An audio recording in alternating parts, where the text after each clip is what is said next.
My name is William Brent Hinds, and we are at my house on the back porch here in the West End, where I've lived for many years.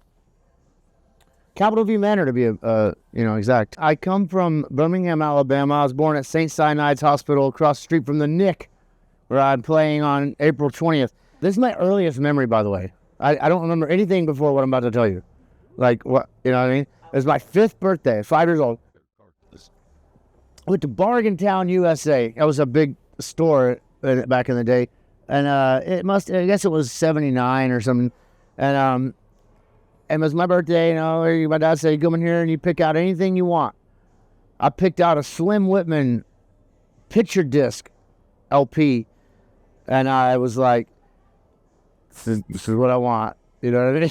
I guess my dad was like, how do you know about Slim Whitman? I would stay with my granddad and my grandma, like when my parents had to work, and they would just kind of plop me over there and just be here like for these hours. And the only thing to do was go through their record collection and their Playboys and just go, you're like meddling, nosing around. Yeah, that's how I knew about Slim Whitman. Because he had like this mustache that was like before John Waters, like he was a stylish dude. He had like the nudie suit. He just I mean, like I was like a kid, like, wow, this guy. And my granddad put it on for me. And he's a country yodeler. He's so acclaimed that he's in Mars Attacks he's the one that killed all the fucking aliens in Mars Attacks, and when they, he goes to get his grandma from the, are you versed in Mars Attacks, the movie? So I used to have the trade cards before the movie, but like he goes to get his grandma. I was like, Grandma, we gotta go. Like we're under alien invasion. And then she's not listening. She's listening to her thing, and he takes her earphones off, and she's listening to Slim Whitman, the country yodeler, and then that's what, like, that sound, like it just kills all the aliens. Like that was their, that was the only weapon against them was Slim Whitman. I mean, I was so happy to find that out. So many years later in my 30s or whatever. But anyhow, that's my earliest memory. And then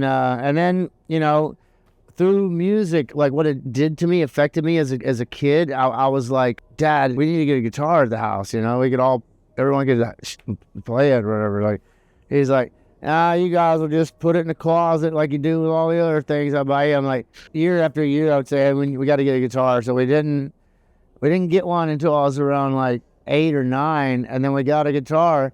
My brother would hide it, and like I would have to like find it.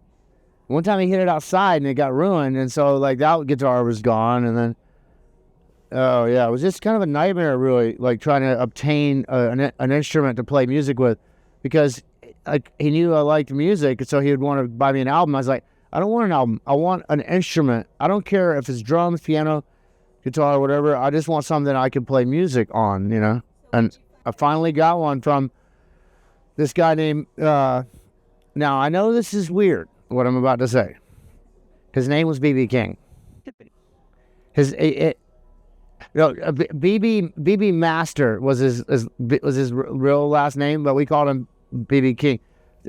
Ted and his dad and my dad were in the computer business, and it was called Computer Resources, and in Birmingham on First Avenue down the street from Sloss Furnace. And so I would just go, I have to go to work with my parents all the time after school, and I would stay there till they got off and learn to solder radios and blah, blah, blah. And then this guy, BB Master, which his nickname was BB King, he played guitar, and he was a very cool guy, really curly hair, just really out there dude, old tattoos or sailor tattoos.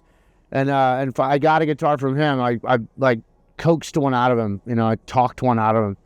And it was a 1956 Parlor Gibson that was I shouldn't have this guitar, And I put Kicks 106 and WZZK stickers on it and carved my name in the side.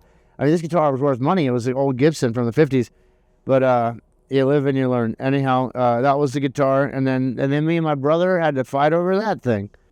At this point, I was 10. And then my brother was 13.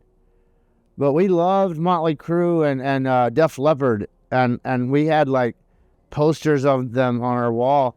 And like it was like right around the time when Lick It Up came out, you know, like Kiss had taken their makeup, and we love Kiss, and Kiss had taken their makeup off, and we weren't sure about that, you know, we were kind of on the fence with that, but when we heard Lick It Up, we were like, this shit's rad, okay, fuck yeah.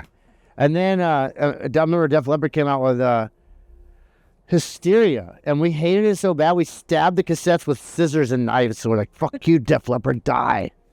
Just eat, like, fuck, I can't believe you did this. And my brother turned me on to Ozzy Osbourne and fucking, like, you know, that was when Randy Rhoads was playing guitar for him and shit. And I was like, it's big shit, man. It's hard. It was hard as nails, you know. Like, you're like, I mean, imagine being a little kid, like 10 years old, and hearing Blizzard of Oz, or hearing, like, Master of Puppets, or hearing, like, Raining Blood. You know, like, I mean, like, I remember hiding in my parents' basement with the Panasonic Slimline cassette player, playing Hell Awaits, just like I was doing something really wrong, you know. And it felt so good. My first love was Slim Whitman, the country yodeler. Yeah. And so and then the Stray Cats, you know, like, I mean, all this shit was just coming out when I was a kid, you know.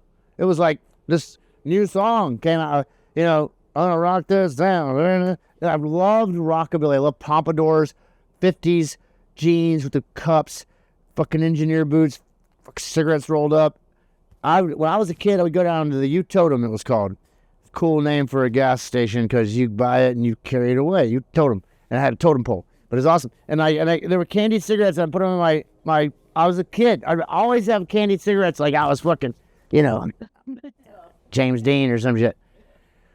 And, you know, that whole nostalgic of, like, motorcycles and just smoking cigarettes and fucking, like, you know, just fucking titties and, like, fuck yeah. I was like, God, this is great. I love life. Life is great.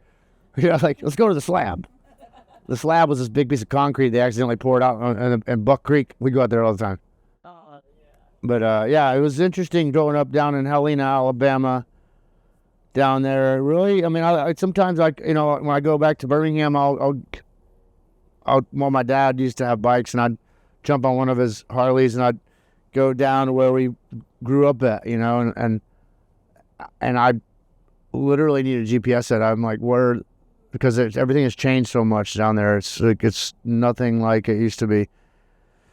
So, you know, growing up in the middle school, you know, I guess this is where the music really starts to hype up for me, and skateboarding, and I was really into skateboarding and playing guitar at this point in my life. I'm 13, I guess, you know, like, and I'm in 8th grade, and I was getting pretty good on guitar. So, and, you know, back then it was just word got around that, you know, this kid is available to play guitar, and like, I got picked up by some guys that went to Barry. I think they went to Barry High School. Bruce Castleberry, and he had a band. It was called Kill Darling, and wanted me to play guitar with him. I met him, like, in passing somehow. You know, my older brother was 3 years older, and Bruce was 3 years older. So I, you know, but Pelham kids didn't fuck with Barry kids. It was like, you know, I'll kick your ass, boy. You know, you ain't from around here. You're from up city way. Well, they were down the country. Barry was in the city. Started playing guitar in this band called Kill Darling, and then the drummer for the band, his dad owned the fucking Oak Mountain State Park Amphitheater. Johnny Ruffino. Now Johnny Ruffino owns the fucking Oak Mountain State Park Amphitheater. Yeah, you know I'm talking about you, Johnny. So anyways, our first gigs when I'm like 14, we're opening up for Widespread Panic, Driving and Crying, fucking like Cinderella, like shit like this. I'm 14 years old.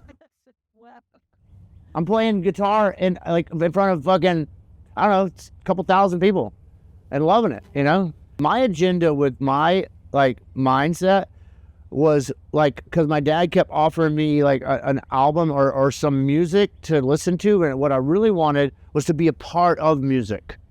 I wanted to be a part of it. And that's really what I wanted to.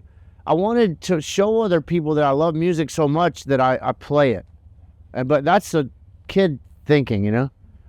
And then looking back, no, I didn't. I wasn't in it for pussy. I wasn't in it for drugs. I wasn't in it for booze.